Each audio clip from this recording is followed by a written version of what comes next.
Hi, I'm Cathe Holden and welcome to my home studio. I call this place Inspired Barn. It's like a big outbuilding right next door to our house. So it's about 1,000 square feet, and behind me is it's kind of a sewing area. Behind the camera is the workshop area and where I do a lot more art and craft. I also, up to the right, is my computer area where I do graphic design.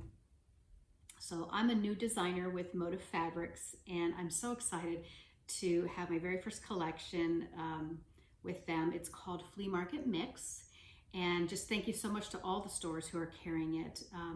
It's a different look, and I can appreciate that maybe more traditional quilters, it may not be for them, but I think it's very fun. It's a little bit funky, and the possibilities and the usage of it are just, I don't know, there's just no limit. And I think it's especially fantastic for crafters because there's so many different elements about it that can be used for different things. It comes in the different pre-cuts, the jelly roll and the charm packs and the layer cakes and the fat quarters. So the behind the design has a lot to do with the things I like to collect and the things I like to do. I love to go to flea markets, whether they're outdoor flea markets or they're indoor flea markets. Here in Northern California, we mostly have the outdoor flea markets. I know when I visit my sister in Missouri, we go to all the indoor flea markets, which are more like what we would have here are antique collectives. One of the things that I do collect vintage quilts. I collect a lot of things, as you can probably tell from behind me. But one of the things I collect a lot of is vintage ephemera. And I realize not everybody knows exactly what that word means. It's spelled E-P-H-E-M-E-R-A. An ephemera is technically an ephemeral item that was never meant to be kept. Kind of had a one-time use. For an example would be like a movie ticket. You would use the ticket once, then you throw it in the trash. Well, a lot of us want to collect those movie tickets from the past, or ticket stubs. And today it sort of encompasses a lot of things, from photographs to trade cards, little advertisements, mostly paper items. Not everything under the umbrella of ephemera has to be paper, but that's kind of the gist of it. So I have a huge collection of ephemera, and so I've picked out some of my favorites and worked them in together. Examples might be, well, my mother-in-law's, report card. She didn't really know it was in the fabric until the fabric was done, but she was a good sport. The milkman label, or where you check off what you want in the morning. Different things. I have I collect Victorian scrapbooks if I can find them cheap, and half the time they're just half destroyed. There's not much left to them, but I find some of the most beautiful florals. So you'll see these florals in my fabric, vintage photos, like game spinners, things like that. So this is kind of ephemera, even woven apparel labels. Gosh, I collect a lot of things that have to do with cigars and cigar boxes. German die cuts, which are those embossed kind of labels that you'll see. Here's an example of a trade card. Let's see, I have another one. So this is referred to as a trade card, which advertising for the trades. And a lot of times they would be really beautiful little cards that would be then later imprinted with the names and such. So that's ephemera. That's my ephemera. Also, ephemera would be, of course, recipe cards. I call that ephemera too. So, gosh, I love ephemera. I mean, recipe cards, especially the ones that are all stained, because those are always you can tell those are the ones that were used the most. So anytime I'm out shopping and I can find a vintage tin full of handwritten or old stained recipe cards, what a day that is for me. So I get pretty excited. That's a lucky shop day for me. So my first design, this is ephemera collage, and you'll see it's sort of one panel that's been repeated, which makes a nice overall print, which could be like a whole cloth quilt, or it could be cut into small panels. You could cut out little snippets of it for different things. My second one is, this is called ephemera flat lay. If you hear the term flat lay, I mean, I guess it's just a photography term for laying things out flat, taking an overhead photo of them, like they're not touching, they're just kind of a little bit apart. And it's sort of a really neat shot of a lot of things at once that kind of work together. So that's ephemera flat lay. This piece actually, on the bolt, it goes, it's a very wide piece. So there's this, it's not just this and repeat, but there's even more goodies on the other side. This is just the fat quarter. This might be my favorite only because it has so many things you can pull from it, whether you fussy cut out the little pieces, use it as a whole. I think it works really nice as is, cut and made into bags. And again, you could do another whole cloth backing of a quilt or a front of a quilt. This comes in 2 colorways. So this has the cream background. It also comes in the turquoise background. Let's see, this is the, these are trade card labels. So these are the labels. And is that what I called them? I have to think about what I called them. And so these make really nice small quilt labels. They make, gosh, so many cute things like, you could do name tags, you could do greeting cards, you could do, you know, there's, I like to rubber stamp within here, you could embroider within there. I'll show you some examples in a little bit of what I do with these. So that's the entirety of the design, and then it repeats. There's that many. So I've seen some people who have been working with this so far using, you know, a marker to write in there, a permanent marker. I prefer to use rubber stamps with permanent ink that won't wash out. Or I'll hand write it first and then I like to embroider it. And then, like I mentioned, I love the recipe cards. So, and I've seen recipe card fabric before, but I really liked laying it out on a grid like this. Then you can actually access the individual recipe cards if you want to make patches or just, you know, applique items. But then as a whole, it works really nice. And it's a little bit muted of a color, so it works great as the backing to a quilt. And then I have my florals, which I'm so, God, I love these so much. So the florals, by the way, yeah, that's right, I don't have any more colorways. So I do have colorways. So the, I wanted to show you this came in another colorway. Can you tell it's my first time at this? So this is the other colorway on those. So pretty. This pink is called rhubarb. Anyway, so I have the florals, which is a nice overall print, and this comes in several colorways.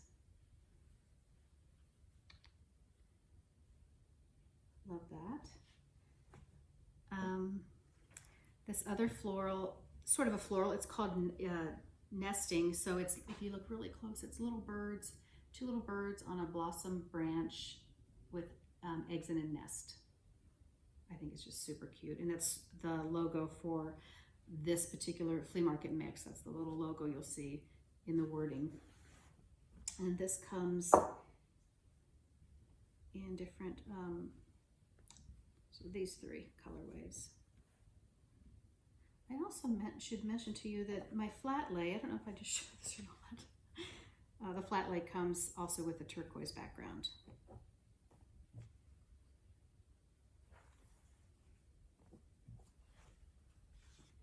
that's really nice. The buttons, how fun are buttons? Everybody loves buttons. I've been collecting all kinds of buttons. It's not like I go out and collect them, but I'll rescue any tin full of buttons that anybody's getting rid of. And then I love, you know, sorting them like I'm a child, but I love sorting buttons. And I have some of my favorites are these little plastic, they're like pierced and pressed designs in them. Some of them have shanks, some of them have the holes. They're just so sweet. There's something about them that's, because they're plastic, but they're so decorative, that makes them a little bit humbled. They're like the poor man's fancy button. So I painstakingly photographed every single one of my favorites and and then I digitized them and I made this buttoned fabric design. So this comes in with the white buttons. You've got the 3 different colorways, and then I actually in Photoshop I did recolor them so that there's they have color in another one, and that also comes in another colorway in the turquoise. So I also have some blender fabrics that match the whole collection. And it's sort of a parchment. I call it flax. Has this really nice pattern to it. gives it some texture. These work really nice as blenders. So I'm going to show you some of the projects I've been making. And because we weren't going to quilt show, I didn't have all the things ready. Some people have been working on some quilts and different projects for me. Currently for this trunk show, I'm going to just show you the things that I've made, but I'm going to add a few, if I can, add a few photos of some of the different things that are being made from other people. So this fabric works so good with other fabrics in that it works great as a collection, bits and pieces put together. But I was going through some of my vintage fabrics and other fabrics, and you can see how just some of the elements are really fun to add in. This is just a small runner that's been hand stitched. It's more of an improv runner. I was just kind of whipping it up, putting it together, using some of my fabrics. I've been doing a lot of hand stitching. So here's another example of, or here is an example of one of the labels being used with a rubber stamp in it. And you can see how this is a vintage tea towel. You can see how things work really well together. I'm also a designer of vintage style stencils. So my stencil line, you can kind of see one of them. They're called Inspired Barn stencils. They work really well with this fabric line as well. You can see here I did a little peekaboo window with a little house from the collage fabric. There's another stencil, the floral fabric, the buttons.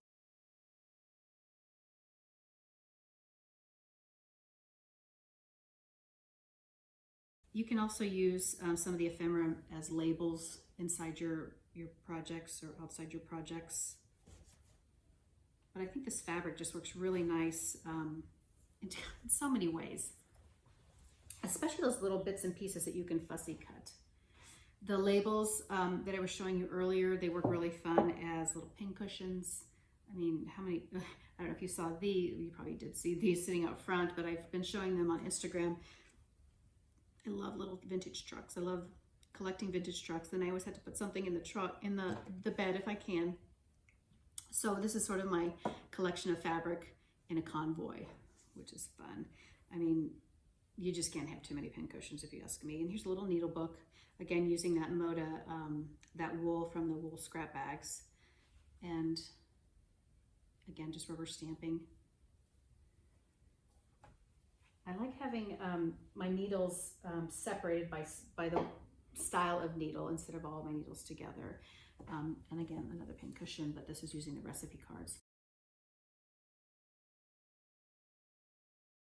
There's some really cute things to be done with these recipe cards. I don't have my house is not eclectic like in my barn. It's a little bit more mid-century, a lot more minimal. And but if I had a guest house, I would be all over this fabric for the curtains. I did a little slow stitch collage project with all the different pieces of my collection. So just to kind of show how nicely they work together. I'll probably just shadow box that. So the collage panel, this is about the size of the one panel, and I made a little pillow out of it and beaded and embroidered little sections of it, which was just, gosh, such a fun like day project. And then on the back, I used appliqued one of the little labels and embroidered something on it. I suppose that could be a really heavy, big pin cushion if you wanted to go that route. The ring light that I'm using right now, I made a little cozy. This is my ring light cozy. And this is just a project that I'm working on. It's sort of in progress. It's just going to be a really big, long pillow. So this is the entire width of the ephemera flat lay. So you can see all the items that you just come in this section. And what I've been doing is going around and just doing a running stitch around a lot of the little pieces, using a little bit of padding on the back so that it'll have some depth to it, and then I'll turn that into one, like, not really a body pillow, but like one long pillow across the bed. That's one of my favorite things to do is take distressed jeans or go ahead and distress the jeans using like a big metal file and a rock, and you can distress and make holes and things. You can use your Dremel.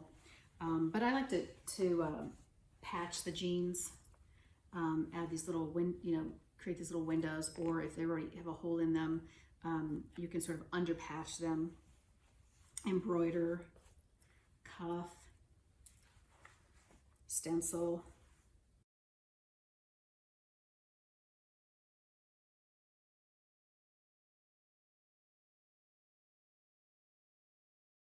I wanted to showcase how cute all the fabrics went together, so I thought this would be a nice way to show this, bow ties.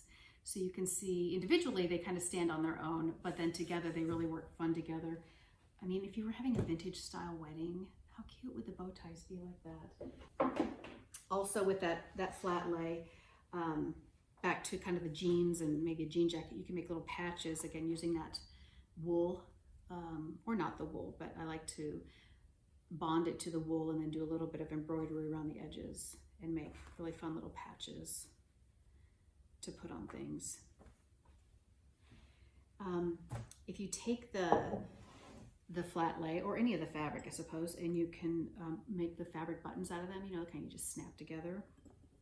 I love making these. I mean, I could sit and just make these all afternoon, these little buttons. They make just the neatest, if you group them together. This is just like a Target pillow, and I've grouped a bunch of these on there.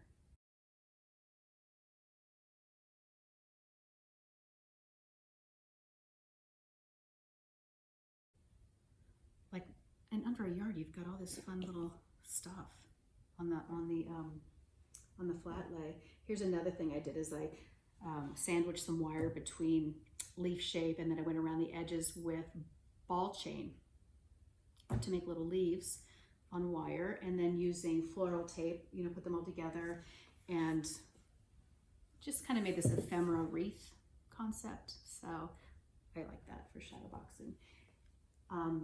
And then also, I've done all the lamps in my studio with the different florals of the fabric.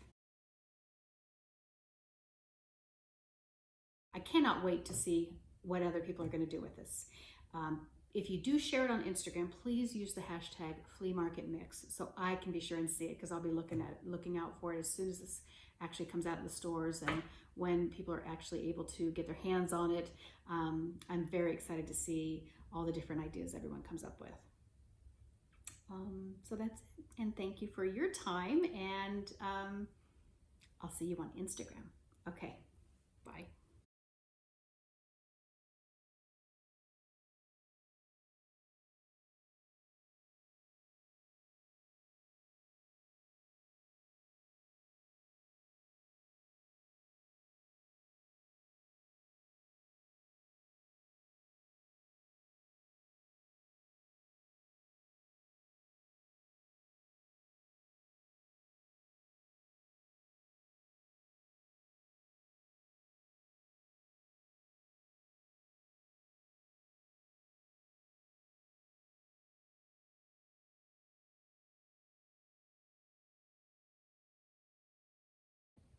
Video take one, see some stuff. And this is my new line of fabric. Oh, it's great. Now hold it. Stay right there. I want to turn the light on, see what the difference is. Now keep talking. So this is my second new line of fabric.